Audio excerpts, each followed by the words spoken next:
Ndinokukwazisai mose muzita raJesu. Amen.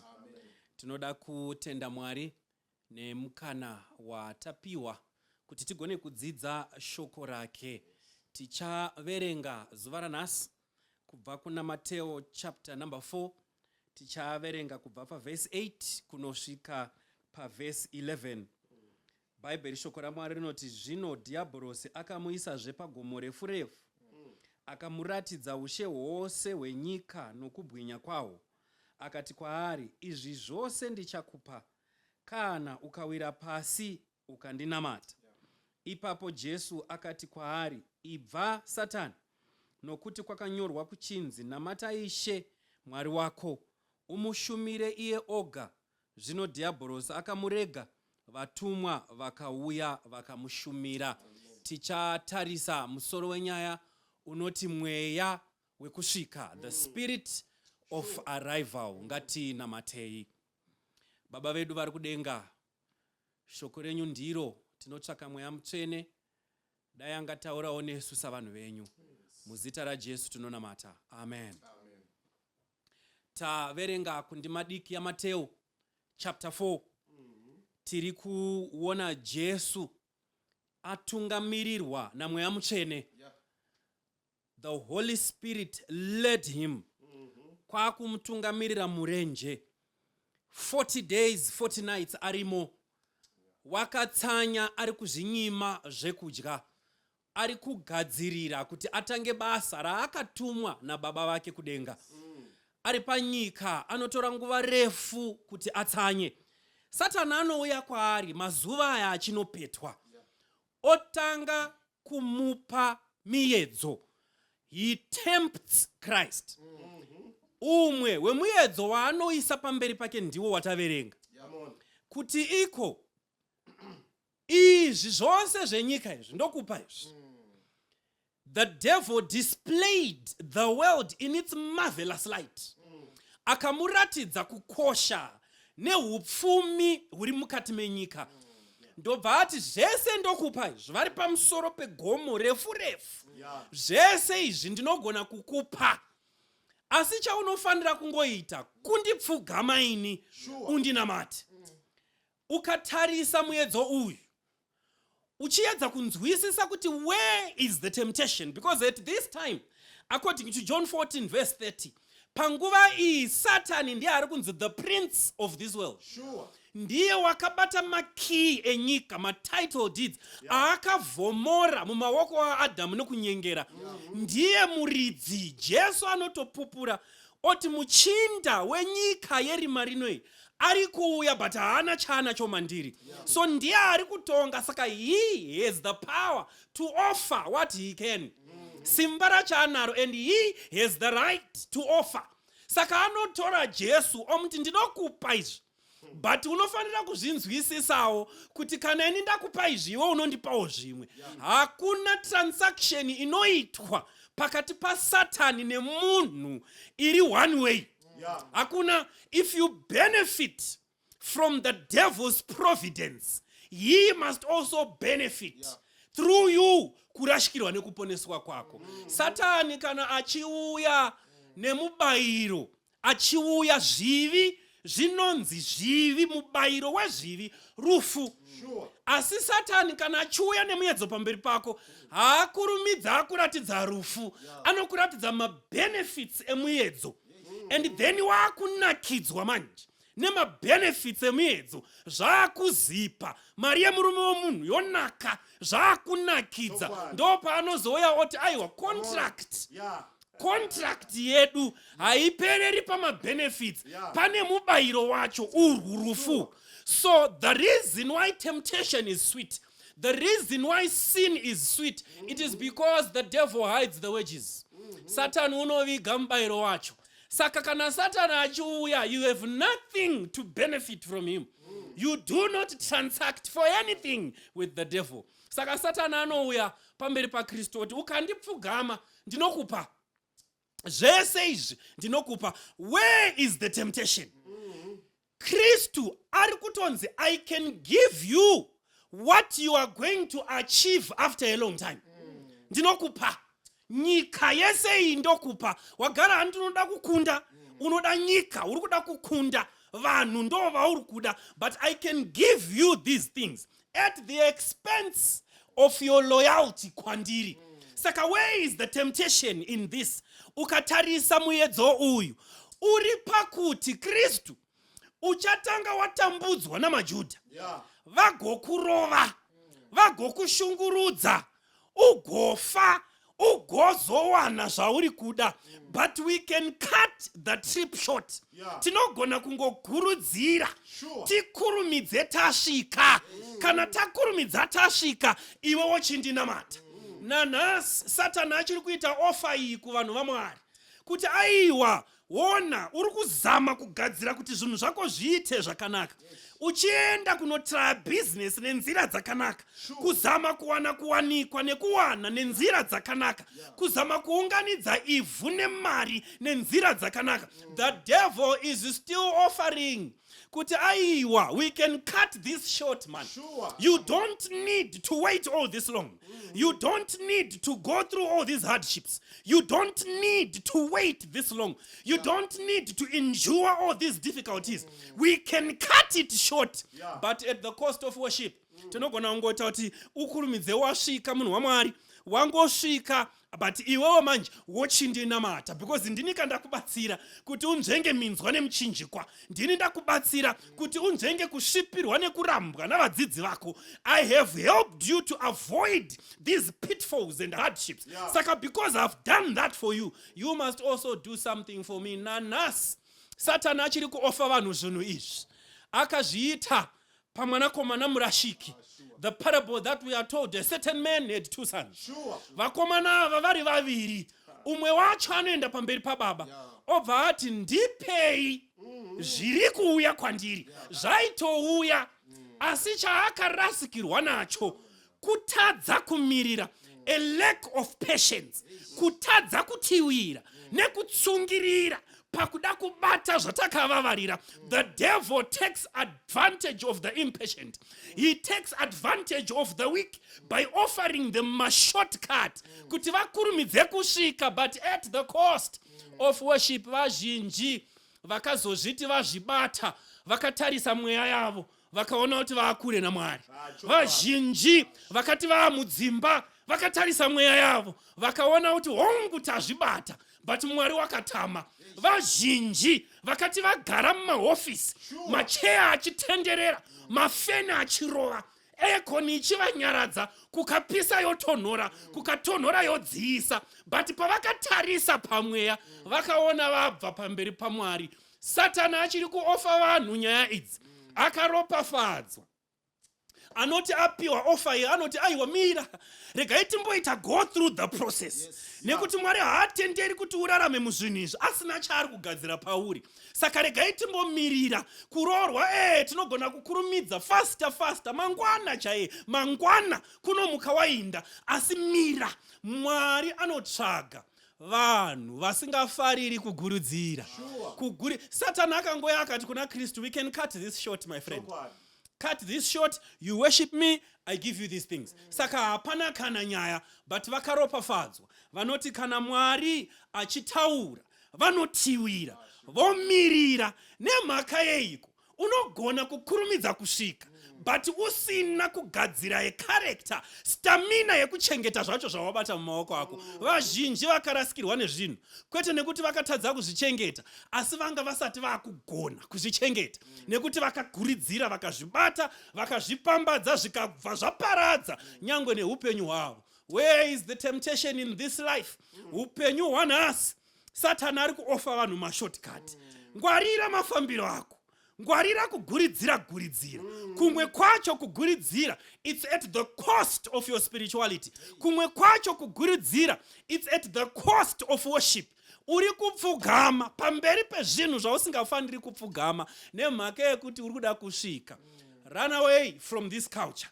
Ibva pamaitiro aya, usuduruke. Kristu wako akakunda, iwe unofanira kukunda. Kristu akamupindura akati, anonamatwa ndiMwari ari kudenga, hakuna umwe anonamatwa kunze kwaMwari. Nyange vakomana vatatu vaya vaisirwa chitombi padhura, vakanzi shortcut varume, to peace, kungopfugamira chitombi ichi. Vakati aiwa, kana runyararo ruchiuya at the cost of worship, runyararo ruchiuya nekuti takonewa kunamata Mwari wedu nezvaakareva, kubva runyararo ngaruparare, isu hedu tibve panyika. God is looking for such a people.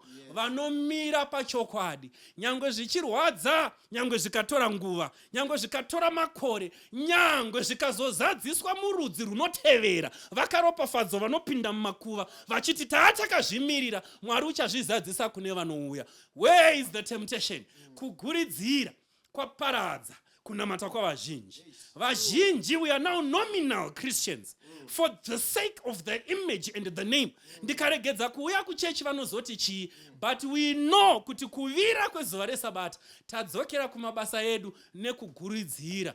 Mwari vatiitirei zvakanaka, tigone kumira. Saka Bhaibheri, shoko raMwari, chimwe chezvinhu charinokurudzira, dzidza kutevera zvinhu one step at a time, namakwara azvo, kuitira kuti paunozochibata unocheuka wobvuma kuti the Lord has led me this far.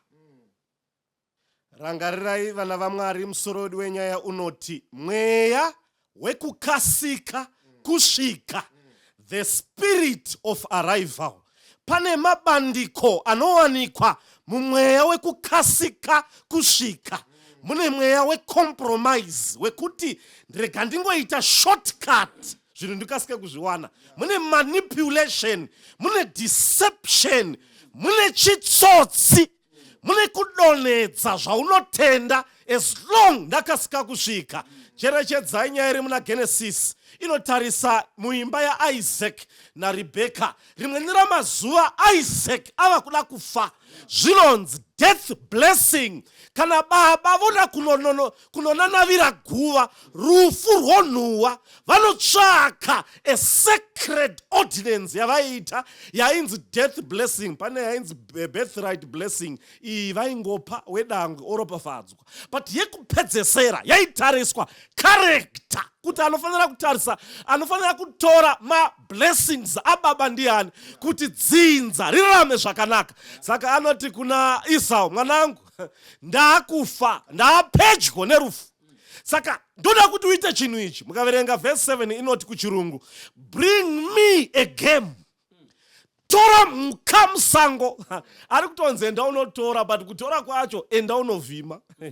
Enda unobata mhuka, wouya nayo wondibikira ndidye. Isaac ari kutaura ndiani? Ngatitarisei in retrospect. Baba vake vainzi Abraham, vanonzi yaive mpinga yaMashua yenguva yacho.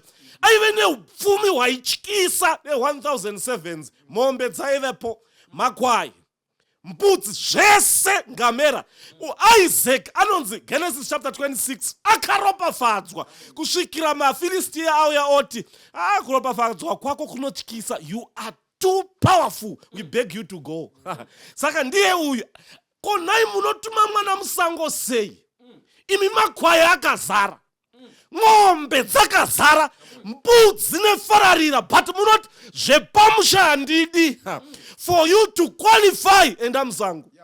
Saka mukomana achienda musango, mai vaRebecca naJacob vanozvinzwa, vobva vatuma Jacob. Maonero kuti imba yakanga ine two political parties in the home, whereas Isaac was for Esau, Rebecca for Jacob. Saka Jacob chop mai vanotitora zvimbudzi, otora mbudzi mbiri kuti ifanane nenhoro yemusango, youraiwa, apedza yobikwa yakangwa, yobva yanzi chienda pamberi pababa. Obva anzi ndiani zvonzi ndini mwanakomana wenyu wedangwe, ndiani? Ndini Esau.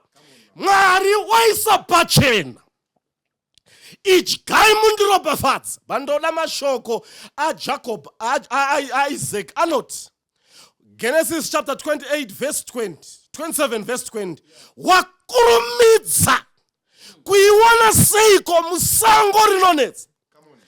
Baba vangu Abrahamu vari mupenyu, vaiti vakandituma taita mazuva ko iwe sei wangopota seri kwemba hazvina kutora nguva wangu watouraya mhuka zvikanzi Jehovha waisa pamberi pangu. Ndizvo here nhai Jacob, ndoda kutaura nemi vateereri, ndizvo here nhai musango rinopisa risina mabasa rako wangokasika kuriwana sei? NdiJehovha here akupa? NdiJehovha here akupa ibasa nhasi? Inga nhai makatodanana nabhosi wepabasa, basa mukariwana, maCV evamwe akabvarurwa, mweya wekukasika kuwana. Ichokwadi here musango ramawana. Sei akamutuma musango iri? He wanted to taste, is he worthy a man to carry a death blessing? Kuti kana vana vese vaichengetwa nemwana wedangwe ndiaipiwa 2/3, kuti vana sisi varambwa vanoraramira pa 2/3. That's why vadiki vaipiwa ma 1/3. Saka iye ndiye aisara. Is he worthy to be responsible as a man? Hunting yamudzidzisa the axiom or the law of patience. Unoona kudzoka usina kana tsuro yawabata waita 2 weeks, but chakudzidzisa patience, mweya wekumirira. Ichokwadi here sango rinonetsa watowana kare.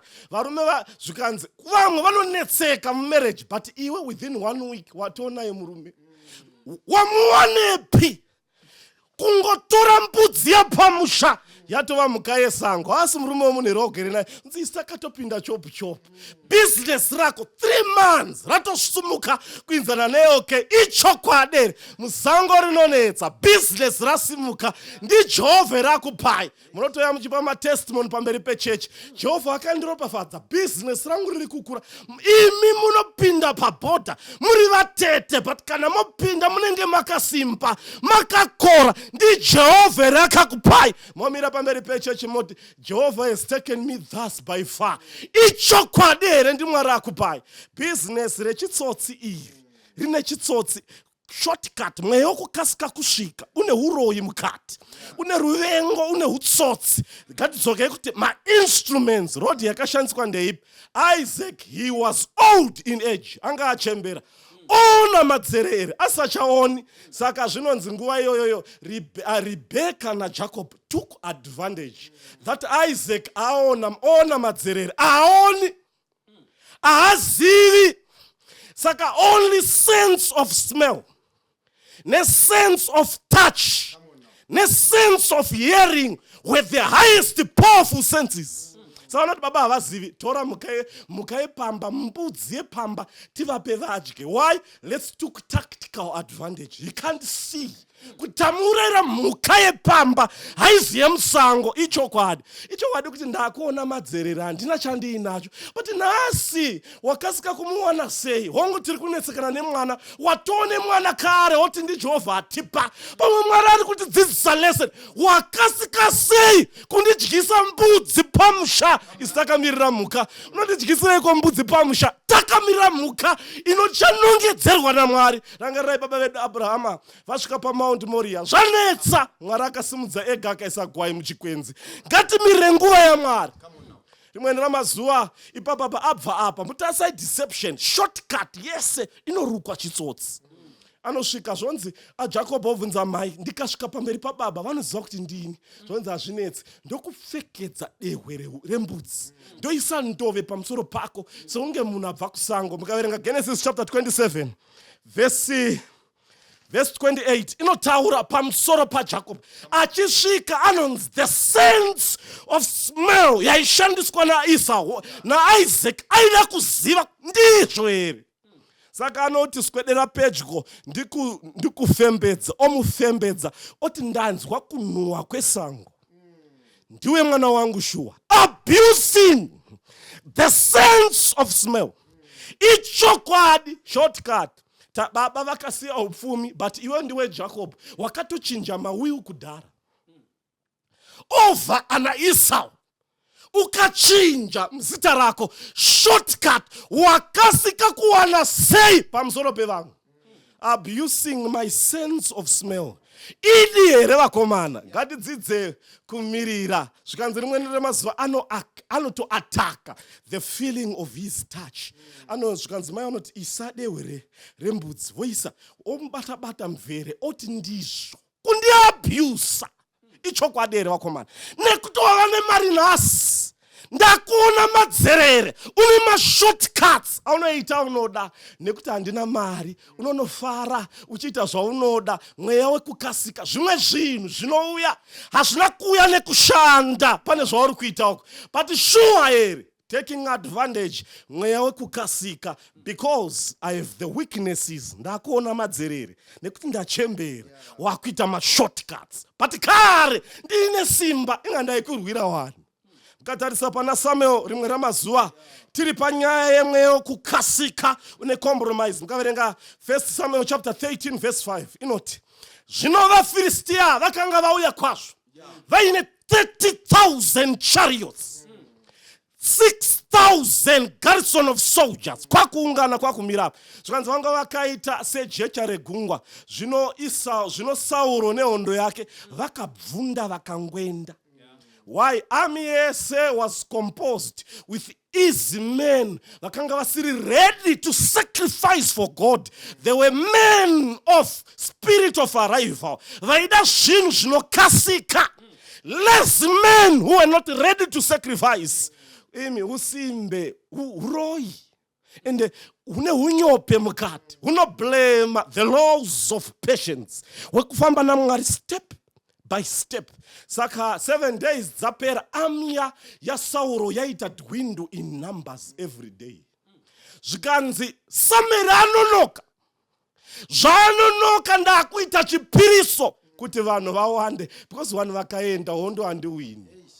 Chero Samuel akanonoka. Samuel was a symbol of blessing and victory.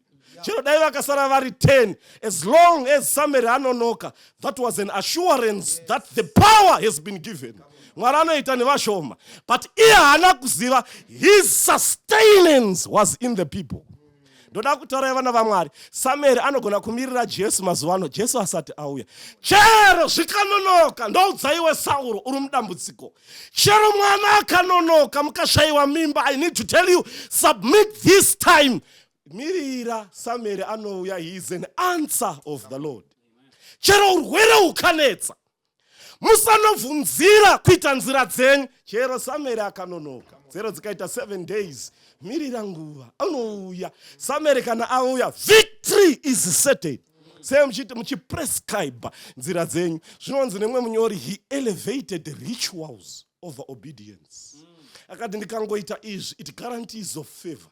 Aiwa vakomana, chii chaaifanira kuita munguva ye7 days delay, hanzi waifanira kunge achisa morale in the camp of Israel, achiverenga mutemo waMwari nekuverenga shoko nekuisa masacrifices eminamato. Munguva yekuomerwa Mwari achita seanonoka, usabatwa nespirit of arrival. Zvanetsa izvi takunovhunzira kun'anga, ramba wakabatirira. Chero akanonoka, Samuel unouya, power is given. Chero zvikanonoka, ramba wakamirira Mwari, spirit of arrival. So wakatukwa akanzi waita sebenzi, nekuda kwei watyira vanhu kuti vanhu vanogona kuenda. Why? Ukasevha ukatadza kuteerera Mwari. Varipo vakanovhunzira kun'anga, varipo vakaromba. Why? Because mweya wekukasika vakaona vanonoka, vakati Mwari anonoka kundipa mu7 days. Mwakanotora murume wemunhu akati pabarika ndopinda. Mukomana anonoka, 7 days dzanonoka. Iwe easy popular side, munguva dzekunonoka, mweya wekukasika. The spirit of arrival. Mwari pane zvinhu zvaakakokwa kuzoblessa, zvaasina kupa vanhu.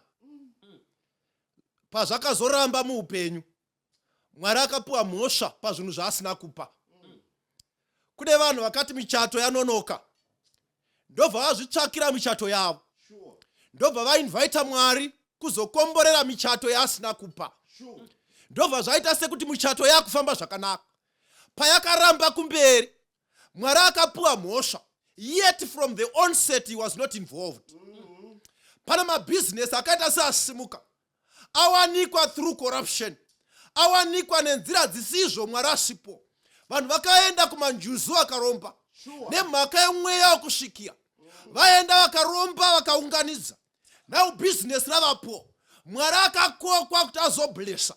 But nemhaka yekuti Mwari haaropafadzi zvaasina kutanga, Business rakati rafamba.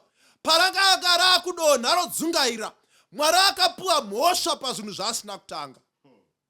Pane vanhu vakati mbereko yanonoka. Ndobva vaenda vakanouchikwa. Vakaitwa zvose zvavakaitwa akapuwa mafuta.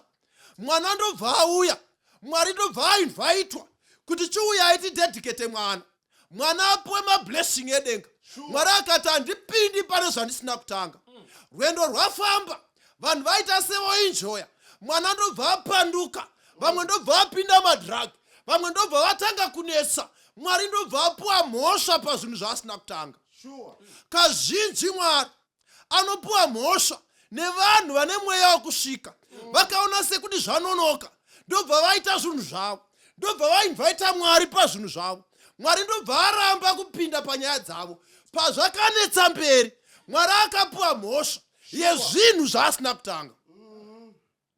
Saka Mwari denga pachezvaro rine way yekuopareta. Mwari haafi akanonoka. Mwari uyu haafi akachimbidza. He is always on time. Anoita zvinhu zvake mukuzara kwenguva. Saka vazhinji vatadza kumirira. Ndobva vaita zvinhu zvavo. Abraham akati no, panguva yatasvika. The physiology is going against the odds. Mwari uyu anonoka. Hapasina mwana angawanikwa. Regai tipinde kuna Hagai. Ndobva vaita plani yake. Akati Mwari anonoka. Taakuda kudzibaba ningi. But nemhaka yekuti Mwari akanga apromisa. Akati Ishmael has part of the blood. Saka operation yaMwari anoita zvinhu zvake nenguva yake. But mukuita kwake anoita mukuzara kwenguva. But vazhinji varamba kumirira nguva. David achinyora anotikomborera muna mapisarema. Ukaverenga mapisarema chapter 1 kutangira verse ya 1 kusvika paverse ya 3 regandira panure. Inotiko wakakomborerwa munhu usingafambi panogara vakaipa, usingamiri panzira yevatadzi, usingagari panogara vadadi. Asi unofarira murayiro waJehovha, unofungisisa murayiro wake masikati neusiku. Iwa paverse ya 3 inotiko uchafanana nemuti wakasimwa pahova dzemvura. Unobereka muchero yawo nenguva yawo, hauna kumdzwa. Bhaibheri riri kutaura pfungwa isina kujairika. Muti waiswa pahova dzemvura.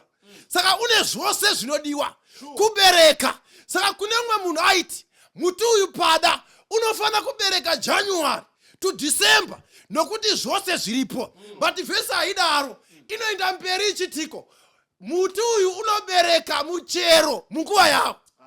Zvichirati nyange wakaiswa pakakora unomirira nguva. Ndosaka necha Bhaibheri chitaura kana zvarema zveupenyu, necha inofana kukudzidzisai. Maorenji paanobereka, anobereka munguva yawo. Saka mango hadzibatikani kana dzikaona maorenji achibereka. Dzinoti inguva yamaorenji. Isi nguva yedu semango ichauya.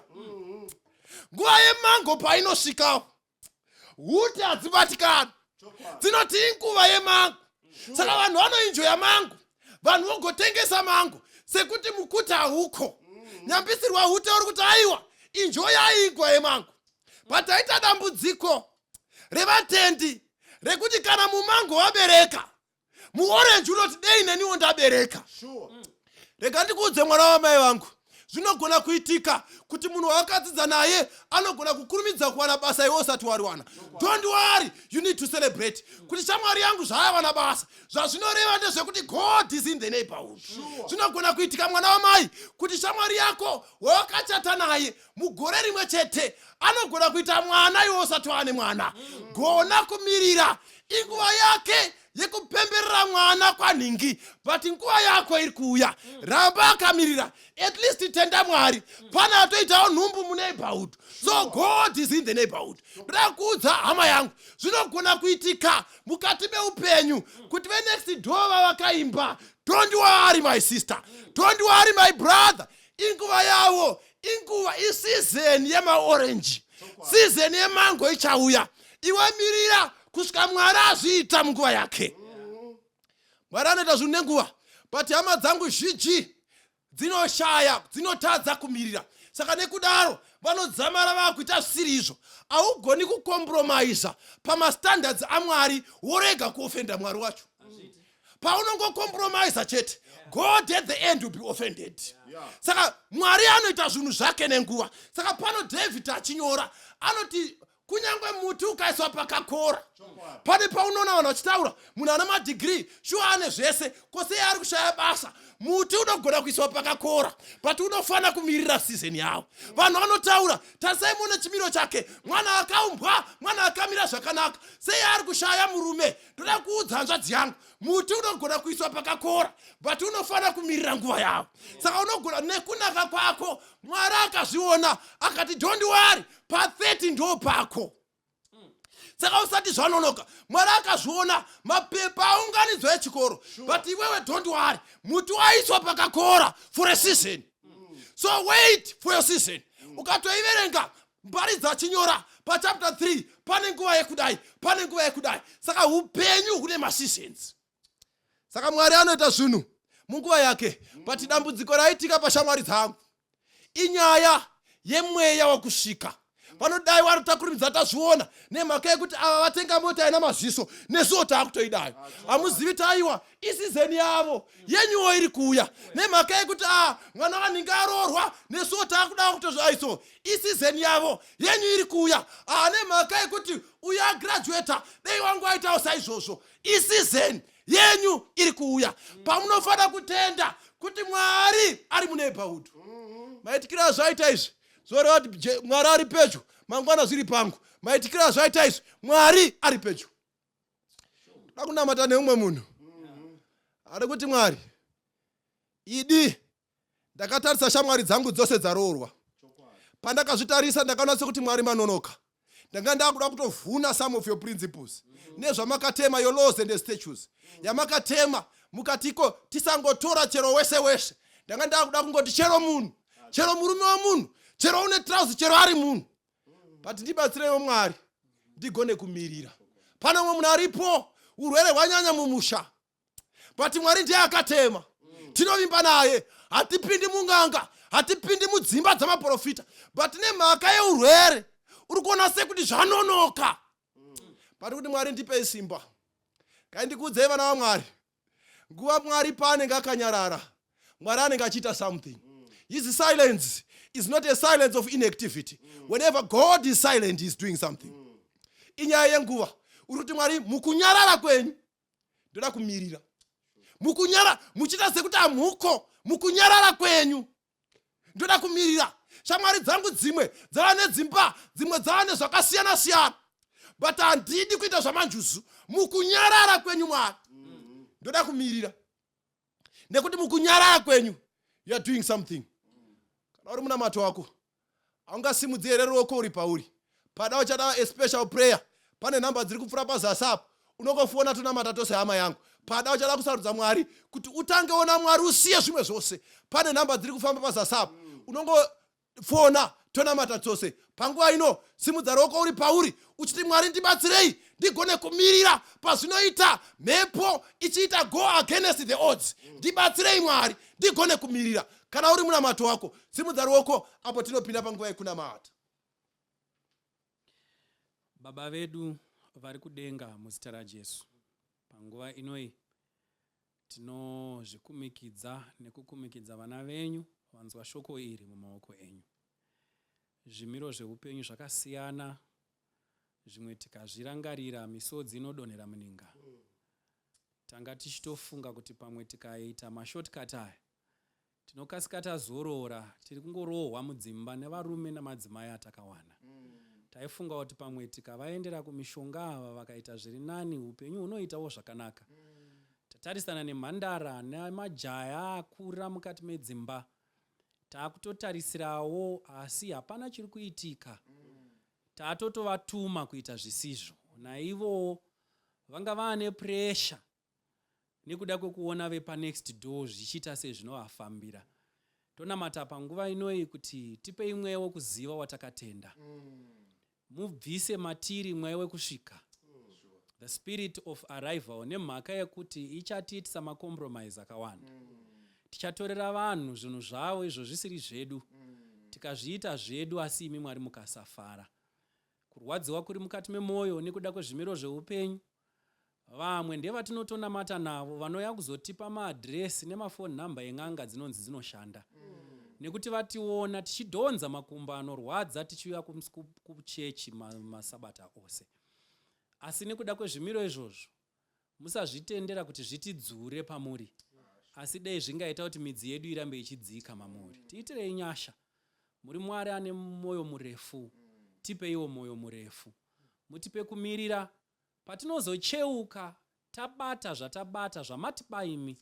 Tigoti Mwari wedu watiitira zvakanaka. Maita henyu Mwari, tipei mweya wokutsunga. Apa ndipo pane kutsungirira kwavatsvene. Vanochengeta murayiro yaMwari nekupupura kwaJesu. Tanamata nekutenda muzita raJesu akatifira pamuchinjikwa akamuka. Amen.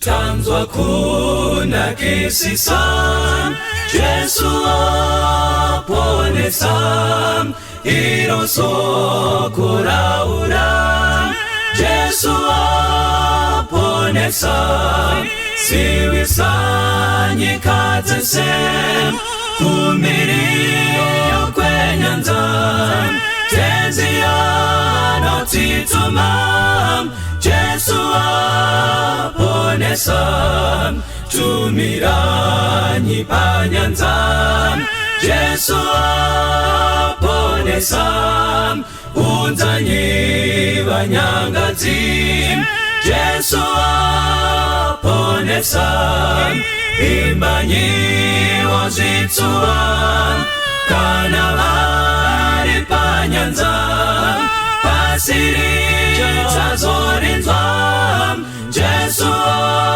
aponesa, imbanyi mudambudzo, Jesu aponesa, neupenyu nerufu, Jesu aponesa, imbanyi nekupfawa, moyo unodamutsa, imiranyi paguva, Jesu aponesa, ipa izwi pamweya, Jesu aponesa, kuti ndudzi dzizoda, Jesu aponesa, daidza kuponeswa, mumakonde linga, rwiyo rwekukurira, Jesu aponesa, ipa izwi pamweya, Jesu aponesa, kuti ndudzi dzizoda, Jesu aponesa, daidza kuponeswa, mumakore linga, rwiyo rwekukurira, Jesu aponesa, daidza kuponeswa, mumakore linga, rwiyo rwekukurira, Jesu aponesa, rwiyo rwekukurira, Jesu aponesa, rwiyo rwekukurira, Jesu aponesa.